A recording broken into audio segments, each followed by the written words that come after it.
Man, after so many weeks of nothing but reviews on this channel, I am so amped to finally be doing some installs. Let's get to it.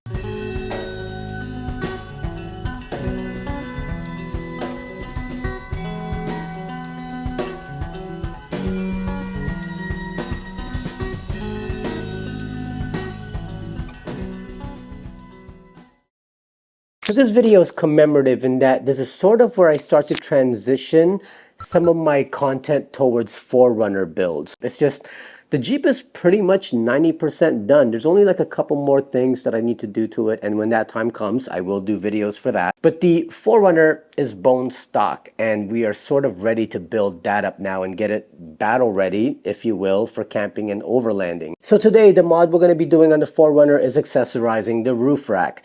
A few months ago, I released a video on installing the FrontRunner Slim Sport Rack on the 4Runner, and now it's time to actually get some accessories on it. The build for the 4Runner is going to be a bit different than the build that I'm doing on the Jeep. With the Jeep, we have the rooftop tent. Well, my wife and I decided that with the 4Runner, we don't really want to do the rooftop tent thing. I love rooftop tents, by the way. It's just, I kind of want to do this build a little bit differently, where I want to use the roof rack for more than just having a tent on top of it. We buy a roof rack and we spend a lot of money on a roof rack just so that we can put a tent, and then that tent pretty much negates all the space that's on the roof rack. Well, it's going to be different this time. Got some parts here. I'm going to go through each of them with you one at a time, and then by the end, you're going to see the transformation of this roof rack. Let me just stop talking. Let's just get to it.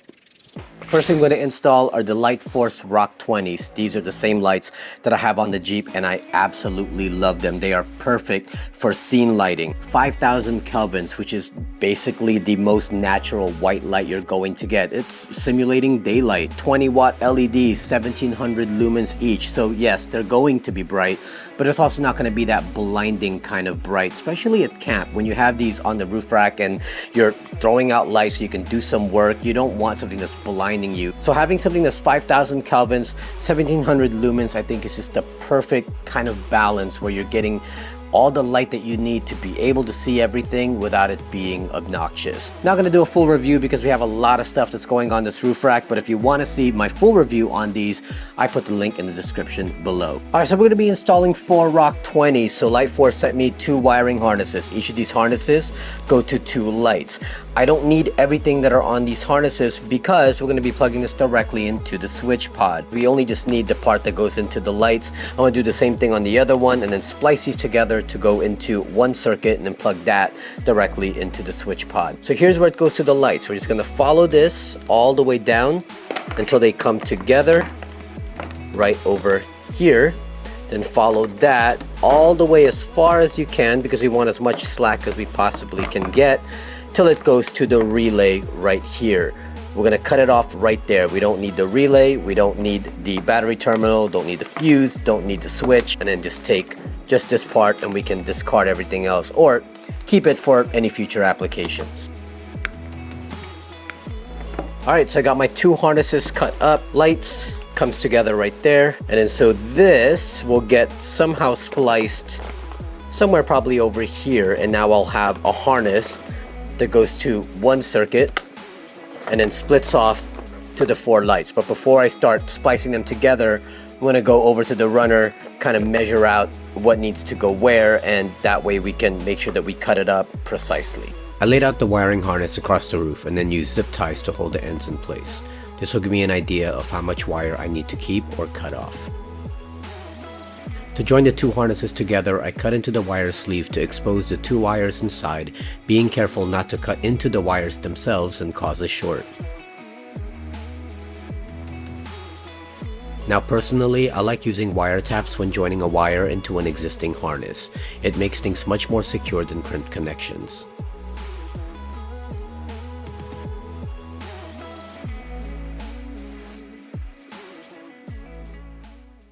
Okay, so wiring harness is done and spliced together. I now have a wiring harness that goes to 4 different lights. The thing with the 4Runner Slim Sport Rack versus like a Prinsu, a lot of those other racks have like slats here where you can mount stuff to the side. The FrontRunner does not. So there's good and bad about that. What's good about it is that there's no little tiny holes that might cause whistling, and it's also a little bit more flatter and cleaner looking, but the downside is that there's nothing to really mount anything to. So we're gonna punch a couple of holes. There's only like 2 holes, one for each light. So we're gonna have one right here. I'll probably put one right below this slat here, or maybe just off to the between these two, and then we'll put one back here, maybe between these two as well. I kind of want to put it between the slats so that I have room to reach back here without the slats getting in the way. And we're going to do the same thing on the other side. After carefully measuring where I want to mount the lights, I used a punch to make sure the drill doesn't slide. I then started with a small pilot hole and moved up to the bigger drill bit. Once drilled out, I used touch-up paint to cover any exposed metal to prevent it from rusting.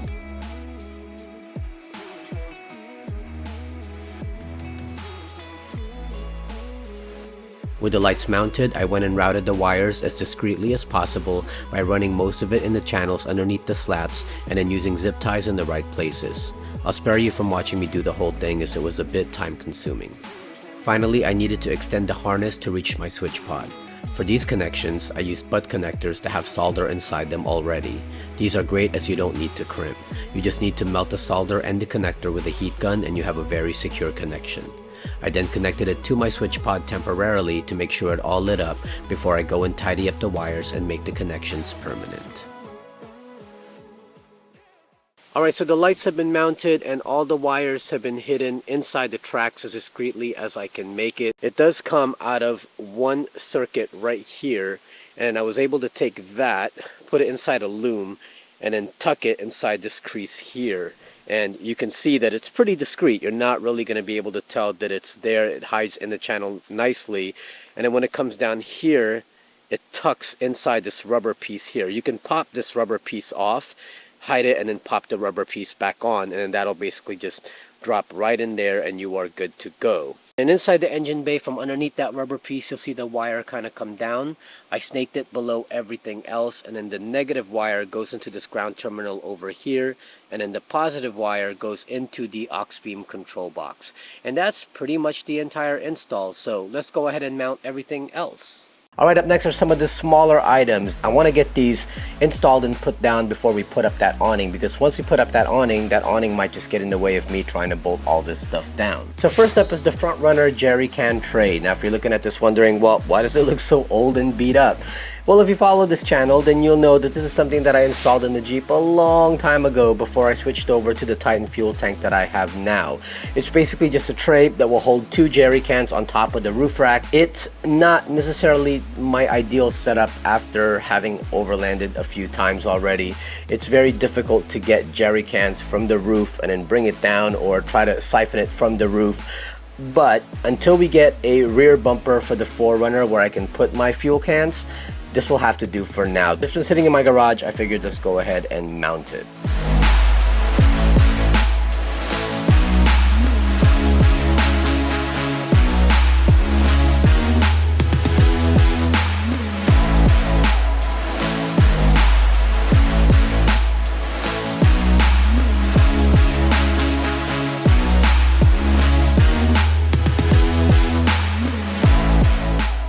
Alright, up next is the Waterport Bracket made specifically for slatted roof racks. There are a ton of different slats on the bottom of this so that no matter what kind of slatted roof rack you have from whichever company, you can make sure that you can get this thing down and it'll line up to any of those slats. When you are mounting a Waterport, this is really all you need. Like, you can mount this anywhere and then the Waterport drops onto this. So if you wanted to, you could DIY something like this with just a couple of L brackets and then attach this to the L bracket. But personally, I decided to just buy this because I wanted something that was stout, something that was made by Waterport, because those Waterports, when they're filled with water, gets really heavy, and I didn't want the Waterport flexing or anything on the roof or falling off or anything like that. I wanted to make sure that it was secure. So I just went and paid the money for one of these, and then I bought an extra one of these because the one that came with my Waterport is already mounted on the Jeep. This is actually the third time I'm attaching the mount to the bracket. I had tried other configurations and placed it on the rack a few times until I found the right spot for where I wanted to mount the Waterport. Having this bracket allows you the ability to try different configurations that work for you. For me, I wanted to turn the bracket upside down so that the water port will be placed parallel to the side of the roof rack. And then finally, to round off all the small stuff, are FrontRunner's Wolfpack Chocks. If you own any of FrontRunner's Wolfpacks, this is just a great way to secure them in place. On the Jeep's roof rack, the slimline roof rack that I have on the Jeep from FrontRunner, there's a lip along the roof rack that kind of keeps things from falling off the vehicle. Well, the slim sport rack that we have on the 4Runner, as you can see, there is no lip around the edge of it. It's just flat and then drops off. So I'm always afraid of things sliding off that rack and then coming off, especially if I'm putting boxes up there. This will just ensure that that doesn't happen. They even give you some of these O-rings. It comes with the kit, and you can either put those on the corners of these things and put a strap and hook your strap to the corners, or you can just mount this with regular bolts and then put these kind of on the edges, on the sides, and then you put your strap there and then strap it down that way. Let's go ahead and get this installed, measured out. That way we can see exactly, because I'm going to be putting 3 Wolfpack boxes and they'll hold that with these. So let's go ahead and get that thing measured out.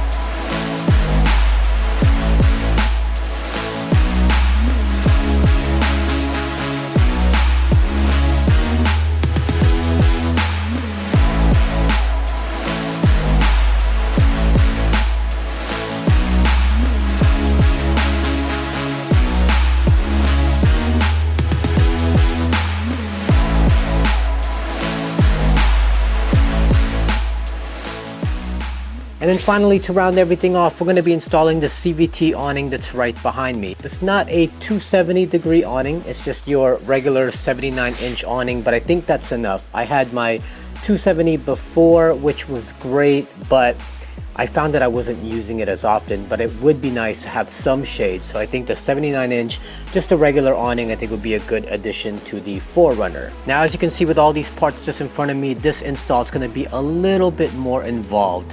Here are the brackets that came with the awning, and if I wanted to, I could just mount this to the roof rack, put the awning on this, and I am done. However, I wanted to be able to move this awning from one vehicle to another, so I decided to get FrontRunner's quick release awning brackets. What makes the quick release brackets great is that I can mount the awning to the 4Runner, and then when we're not using it, so it's not getting mold and rain and all that stuff, I can just remove it, keep it in the garage, and then when we go out, I can go ahead and snap it on.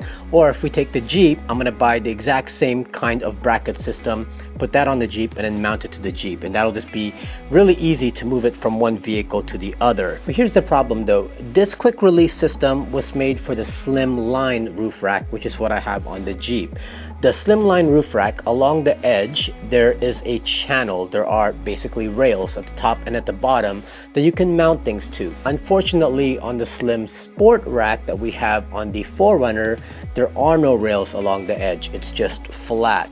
So how do I get this quick release bracket onto the slim sport rack when it's not made for it? Well, FrontRunner also sells these rail brackets that basically allows you to mount stuff to it. So you take this and you put this on the slim sport rack, and now you have basically a channel here and a channel there. I basically kind of duplicated that slim line style in a certain area so that I can mount this quick release bracket to that. First thing I'm going to do is I'm going to go ahead and install these, but I want to space them out pretty much in the same spacing that I'm going to be using on the Jeep later. That way when I take the awning off the 4Runner and put it on the Jeep, it's already lined up. The lengths have to match from the Runner to the Jeep so I can move the awning back and forth. Depending on which orientation you mount the accessory brackets, the rails can either fall parallel to the side of the rack or go above it.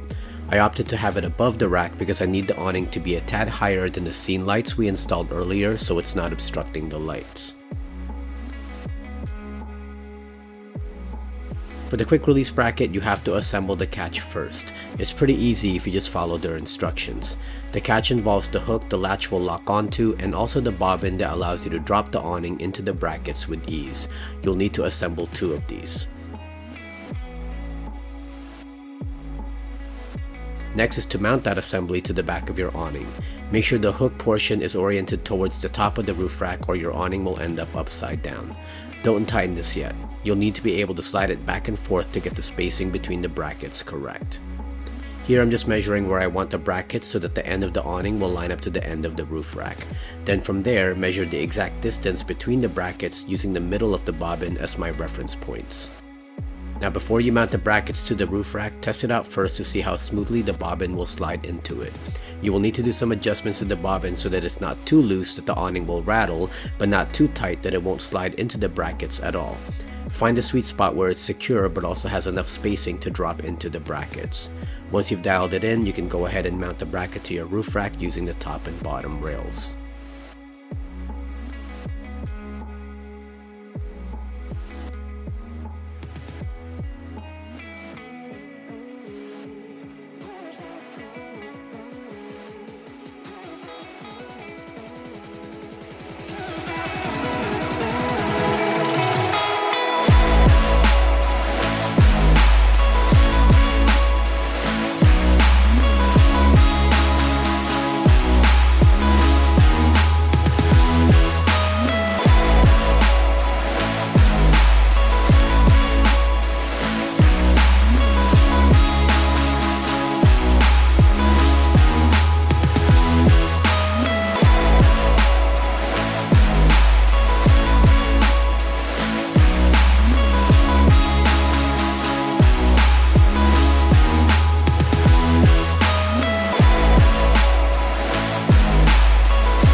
You know, this could have been like 4 videos, right? But you know what? No, I'm going to leave it as one video no matter how long this might be already by now, because I think it's important to kind of show how all these components just work together, and putting it all together like this just transforms the rig just like that. But I'm gonna tell you this video would have been super duper long if I included every amount of footage that I actually caught. And the reason why I have so much footage is because what you don't see is how many times I rearranged everything. Let's start with the lights. The Lightforce ROK20s. I love these lights. I'm familiar with these lights. I dedicated an entire video to these lights. I didn't want to remake that video again. Instead, what I wanted to show you was how well Lightforce just integrates into this whole overland system that you might have. It just looks so sleek and so clean along with everything else that's on this roof rack. I was a little bit apprehensive about having to drill into the roof rack in order to mount them, but really, it was the only way for me to get the lights to where I wanted them to be. I didn't want to mount them on top because we were going to be putting some other stuff up there, and I couldn't mount them at the bottom because this kind of roof rack just doesn't allow that. So the only way I could do it was to kind of punch holes and mount it that way. Now, if you have a Prinsu or whatever, one of those roof racks that have the slots on the side and you can mount whatever to them, then by all means, then go do that. Next up, the FrontRunner jerry can tray. Now that was probably the simplest one to install out of everything. Especially if you have a FrontRunner roof rack, then all those holes will line up to those slats like perfectly. Those mechanisms, those latching mechanisms also have a hole in them so you can put in like a lock, and that way you can lock up your fuel and nobody can get to it. And the strap actually goes over the spout, so there's no way for someone to just kind of open the spout and take your fuel from you. So that's a really, really good feature. All right, next up is the Waterport. And let me tell you, what you don't see in this video is how many configurations I had this thing. Like, I originally had it in the back horizontal next to the fuel cans. It was great placement, except that when I put it on the mount, the Waterport looked kind of cockeyed, and it wasn't by a lot, but it was enough to mess with my OCD. So I decided I'm going to put it to the side, and when I put it on the side, it was kind of above the roof rack, kind of like the way you see other people mount their water ports. And it was fine, except that I was like, well, how am I going to reach up there to kind of pressurize it, especially when there's no ladder or anything like that? And then my wife, who's much shorter than me, like, how is she going to be able to reach that hose? So I took the bracket, turned it upside down, and that brought the water port lower, and it's now in line with the side of my roof rack. And I think it is just a perfect spot for it. The only thing is that bracket comes pretty close to the side of the 4Runner. It's about maybe 1/4 of an inch. And it shouldn't touch, but what I'm afraid of is if we're hitting the trails or whatever and it somehow flexes, I don't want it damaging the paint. The thing is though, I did have some rubber trim that I was able to put along the bottom so that it kind of nests on the 4Runner itself, so that if it's banging or whatever, it shouldn't ruin the paint at all. Otherwise, perfect spot for it. I'm glad I moved it around as much as I did to finally settle on where it's at now. Now, for the install that I thought would be the easiest, but turned out to actually be the most difficult, the FrontRunner Wolfpack Chocks. In and of itself, those chocks aren't hard to install at all. If you're only mounting one Wolfpack, then you just put the chocks down, put some O-rings in the corners, and you are good to go. It lines up perfectly to the slats. However, if you're trying to do what I was trying to do, which is have 3 boxes side by side, well, it's either too far if you put it into one particular slot that I had to spread the boxes out too much, or if I put it to the slat next to it, then the boxes extended past those chocks and it just wouldn't fit. So there was no way for me to be able to put chocks on all 4 corners. And I did everything I could to try to make it work, but it just wouldn't. So what I ended up doing was just using just the chocks in the front. That way, if I hit the brakes or whatever, then it's still secure going that way. And then on the other end, I just put one of the O-rings. I should be able to strap it down that way and it should be secure. And then finally, the install that I thought would be the most difficult, but actually turned out to be the easiest, the awning. Man, I can't say enough how in love I am with that quick release bracket. And I know that it's overkill for some people and it's kind of pricey. It's like 140 bucks. But think about it this way. Instead of buying 2 awnings for 2 different vehicles, if you have 2 vehicles, then just buy these quick release brackets and you'll save yourself a ton of money, because now you can move that awning from one vehicle to another without having to buy 2. And as a bonus, if you're not using it, then you can keep it in the house and keep it away from the elements, keep it away from rain and mildew and dust and all that stuff. Keep it in the house during your daily driving. In fact, they even give you this with the kit. Mount this in your garage, and when you're not using the awning, store it on here. I had a 270 awning before, and it didn't have quick release brackets on there. It just had regular brackets, and trying to line up the awning while holding it in place and getting it to the slats and then kind of tightening it down, then getting behind it and tightening that, it was such a pain. But with this, all I had to do was kind of size it up, put the brackets onto the awning itself, and then measure out what the distance was. And then once you got that locked in, I mean, it just drops right down. And then you take the latch, click it in place, and the latch even has a hole in there that you can put a lock through so that no one can steal your awning. I'm gonna buy a kit for the Jeep now, because that way I can move it from one vehicle to the other. I think it's just so worth it. But anyway, that's it. I have a lot of work ahead of me to try to edit this video down so it's not super duper long. But even if it is, I hope you enjoyed it. I hope it gave you a ton of ideas on what to do with your own roof rack. Like, this is looking so cool now. Like, I'm loving this setup a lot, and I hope that it kind of inspired you to set up your roof rack similarly so that it's battle ready.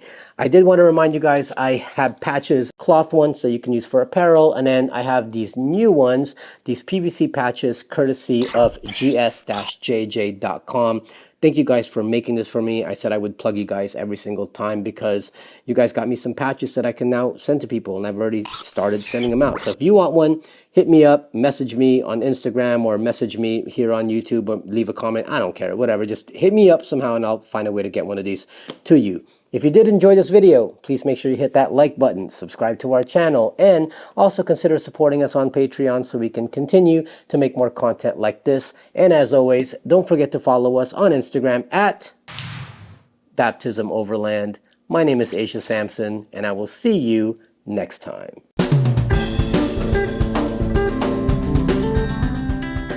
Now, I know the 4Runner belongs to the family, but it's really my wife's, and I'm kind of jealous.